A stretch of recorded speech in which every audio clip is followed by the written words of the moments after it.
Hi everyone, in front of me I've got a OnePlus Ace 2V and let me share with you how to activate automatic system updates on this device.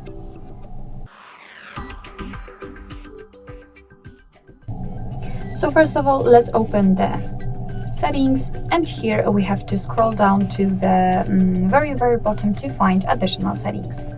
Now let's scroll down again to enter the developer options, and if you cannot find the developer options in your device, no worries, we've got the tutorial for the OnePlus device how to enable them, so I highly recommend to check it and then come back to this video.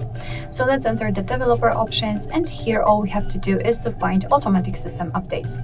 As you can see, in my case this option is turned on, but if you've got it turned off, simply tap on the switcher and from now on it is active, so your device will be allowed to apply the updates when it will be restarted, so you do not have to manually update the system, but remember about restarting it. Restarting your device from time to time, so it will have a chance to download the updates. Alright, so that will be all. Thank you so much for watching. I hope that this video was helpful, and if it was, please hit the subscribe button and leave the thumbs up.